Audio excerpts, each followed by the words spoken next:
I'm Sarah, 36 years old, and a single mother to two incredible kids, Emma and Lucas.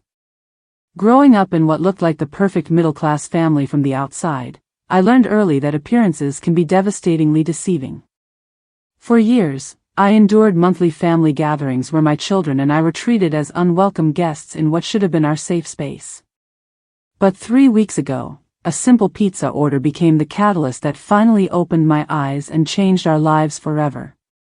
My parents, Robert and Catherine Mitchell, built a successful accounting firm in suburban Chicago. Dad prided himself on financial stability and traditional values, while Mom maintained the family's social standing through her involvement in various community organizations. Our childhood home was a sprawling ranch house with a perfectly manicured lawn that we were constantly reminded cost a fortune to maintain. My older brother Marcus was always the star. 2 years my senior, he excelled in sports and business, following Dad into the family firm after college. His achievements were celebrated with elaborate parties and expensive gifts. When he married his college sweetheart Jennifer, they had a wedding that was talked about in our social circle for months. I took a different path. After studying social work in college, I became a counselor at a local community center, helping families navigate crisis situations. While I found deep meaning in my work, it never impressed my parents. "Such noble work," Mom would say with a tight smile, though I suppose not everyone can handle the pressure of real business.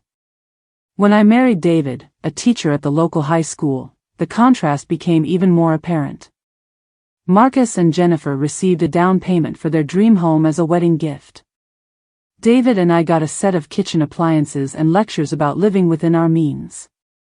5 years ago, my marriage crumbled when I discovered David had been having an emotional affair with a colleague. The divorce was swift but emotionally devastating, leaving me to raise Emma, now 12, and Lucas, 9, mostly on my own. David pays child support when he remembers, which isn't nearly often enough. My children are remarkable despite the challenges we've faced.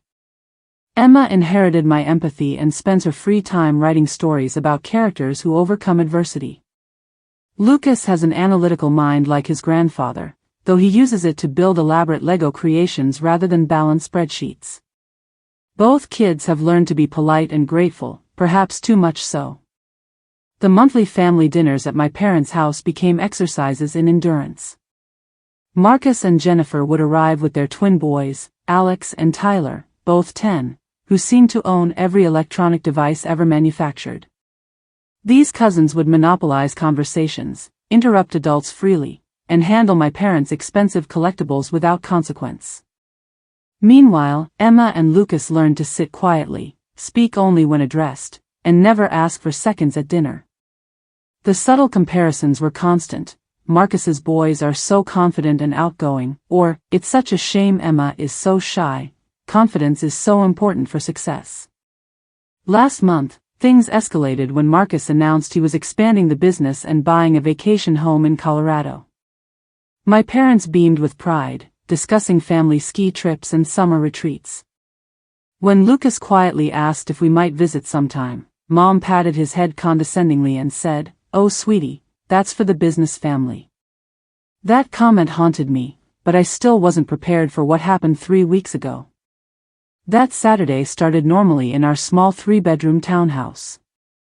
I was helping Emma with a school project about family traditions while Lucas practiced piano, lessons I could barely afford but insisted on because he showed real talent. The sound of his careful scales filled our modest living room as morning sunlight streamed through windows that desperately needed new curtains. Around noon, my phone rang. It was Mom, her voice carrying that familiar tone of strained patience.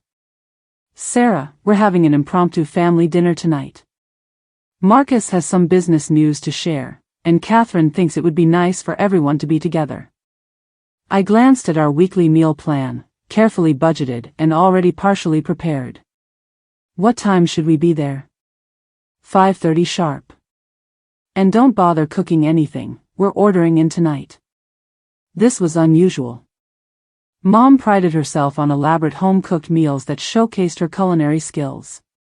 Ordering takeout was something she typically criticized as lazy. By 5:30, we were walking up the familiar brick pathway to my childhood home.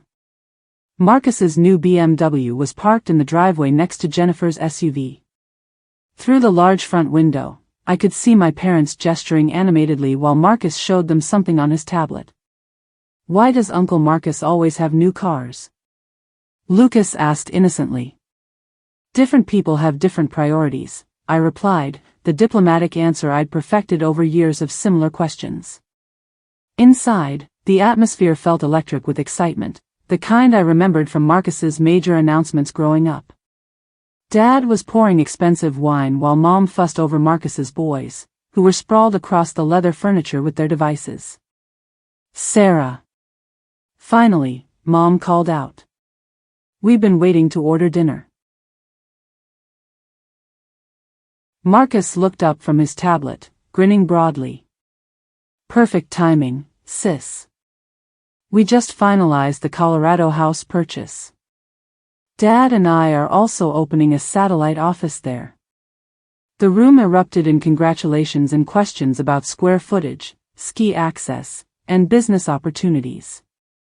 Emma and Lucas stood quietly by my side, absorbing the excitement they weren't part of. "Let's celebrate with a feast," Dad announced, pulling out his phone. "Kids, what do you want for dinner?" "Money's no object tonight." Alex immediately shouted, "Sushi from that expensive place. The one with the fancy rolls."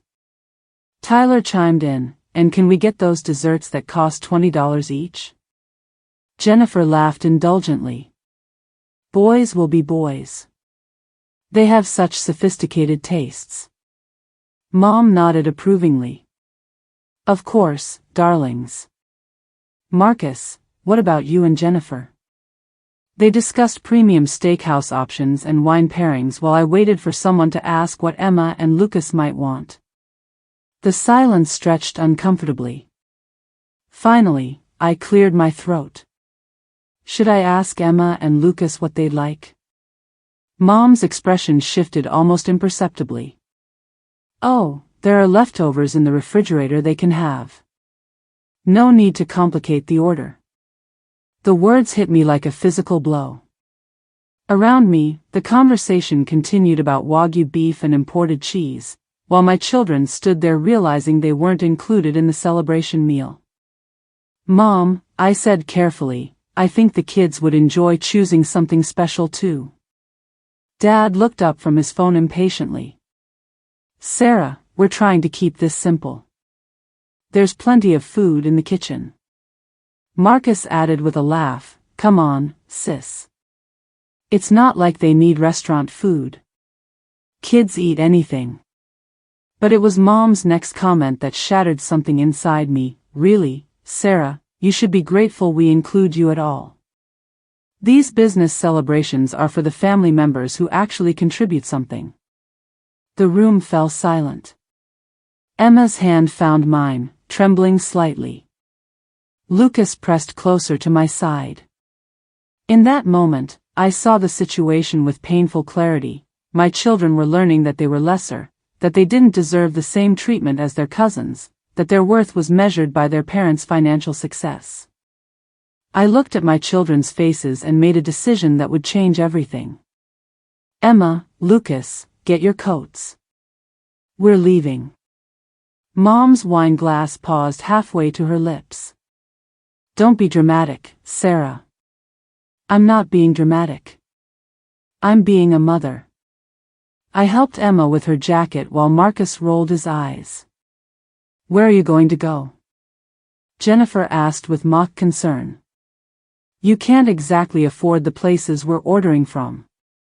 I met her gaze steadily. "We're going somewhere that treats children like human beings deserve to be treated." As we walked toward the door, Dad called out, "If you leave now, don't expect us to bail you out the next time you need money." I paused at the threshold. "I've never asked you for money. What I asked for was basic respect for my children. Since you can't provide that, we'll find it elsewhere." We drove to Romano's, a family-owned Italian restaurant where the elderly owner, Mr. Romano, always remembered the kids' names and asked about their school projects. It wasn't expensive, but the warmth there was genuine. "Are we in trouble, Mom?" Emma asked as we waited for our food. I reached across the table to squeeze her hand. "No, sweetheart. We're finally out of trouble."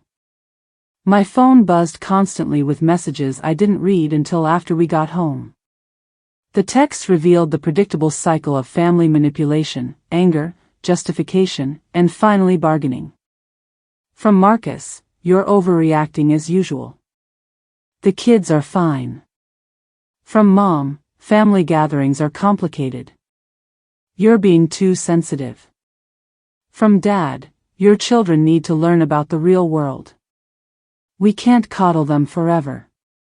But buried in the messages was something that caught my attention, several references to the situation and temporary arrangements that suggested there was more going on than I'd realized. The next morning, I made a decision that surprised even me. I called my Aunt Helen, Mom's sister, who had moved across the country after a falling out with my parents years earlier.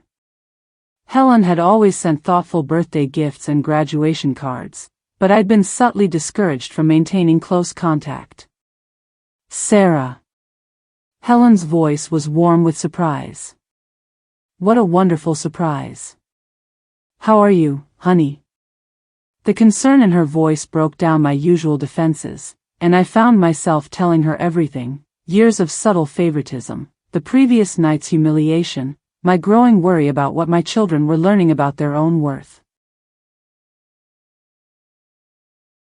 There was a long pause after I finished. "I've been wondering when you'd call," Helen finally said. "I knew this day would come." "What do you mean?" "Your mother and I stopped speaking because I confronted her about how differently she treated you and Marcus. Even as children, the favoritism was obvious and harmful. She accused me of interfering and threatened to cut off my contact with you entirely if I ever brought it up again. This revelation stunned me. I never knew why you two fought. She made sure you wouldn't know. But Sarah, there's something else you should understand about your parents' current situation. The business isn't doing as well as they pretend. Haven't you wondered why they suddenly need Marcus so involved, or why they're making these big purchases now?" Over the next hour, Helen explained what she'd learned through mutual friends and business contacts. Dad's firm was struggling with several major client losses and an IRS investigation into some questionable tax strategies. The Colorado house purchase wasn't expansion, it was asset protection, moving money before potential legal troubles. "They're not including you in family finances because they're trying to protect you from being liable for their mistakes," Helen explained. "But they're also not treating you as an equal because they never have." That afternoon, Helen made a proposal that would change our lives. She had started a successful consulting business after moving to Portland and wanted to expand. Would I consider relocating to help her build a family services division? "But I can't afford to move across the country," I protested. "You won't need to. I'll cover relocation costs, and you'll have equity in the business from day one. More importantly, Emma and Lucas will grow up knowing they're valued and wanted." I'm writing this from the deck of our rental house in Portland, watching Emma and Lucas play in the backyard with their new friends from the neighborhood. The past 6 months have been a whirlwind of change, challenge, and healing. The business partnership with Helen exceeded our expectations. Turns out, my experience in crisis counseling combined with her business acumen created something powerful. We're helping families navigate exactly the kind of toxic dynamics I'd experienced, and the work feels more meaningful than anything I'd done before. My parents' financial troubles became public knowledge within months of our departure. Dad's firm faced serious penalties from the IRS, and several clients sued for malpractice. The Colorado house was sold before they ever moved in. Marcus, faced with the reality of their situation, distanced himself from the business and found work with a competing firm. I felt no satisfaction in their downfall, just sadness for the years we'd all wasted pretending everything was fine. The most surprising development came when Marcus reached out directly, without Mom and Dad's knowledge. He'd been in therapy since the business troubles started and wanted to make amends. I always knew they favored me, he admitted during our first honest conversation in years. But I told myself it was normal sibling competition. I never considered how it affected you or your kids. We're rebuilding our relationship slowly. He visits Portland occasionally, and his boys are learning to interact with Emma and Lucas as actual cousins rather than competitors. My parents took longer to acknowledge their role in our estrangement. Mom eventually called, ostensibly to check on the grandchildren, but really to test whether I'd forgiven them enough to provide financial help during their legal troubles. "We're family, Sarah," she said. "Families stick together through difficult times." "You're right," I replied. Families do stick together. They also treat each other with respect and make sure everyone feels valued. When you're ready to do both, we can talk about rebuilding our relationship. That conversation happened 3 months ago. We haven't spoken since, but Helen tells me Mom has been asking mutual friends about our life in Portland, not with disapproval, but with something that might be curiosity or even regret. The hardest part of breaking toxic family patterns is recognizing that you're not responsible for fixing people who don't want to change. I spent years trying to earn love that should have been freely given, teaching my children to accept scraps when they deserved full meals. Setting boundaries isn't about punishment, it's about protection. When I stopped accepting disrespectful treatment, I created space for genuine relationships to grow. Emma and Lucas are thriving in ways I never expected. Emma's confidence has blossomed now that she's not constantly compared to her cousins. Lucas joined the school orchestra and talks excitedly about his future plans. Most importantly, they both speak up for themselves now, secure in the knowledge that their voices matter. Some days I wonder if I was too harsh, if I should have tried harder to make things work. But then I see my children's faces when they talk about their friends, their school, their dreams, and I know we made the right choice. Family isn't just about blood, it's about love, respect, and commitment to each other's well-being. Sometimes the bravest thing you can do is admit that the family you were born into isn't providing what you need, and create something better. If you're reading this and recognizing your own story, please know that you deserve better. Your children deserve better. It's never too late to choose respect over familiarity, health over history. The family you create, whether through boundaries with relatives or chosen family with friends, can be the foundation for healing that lasts generations.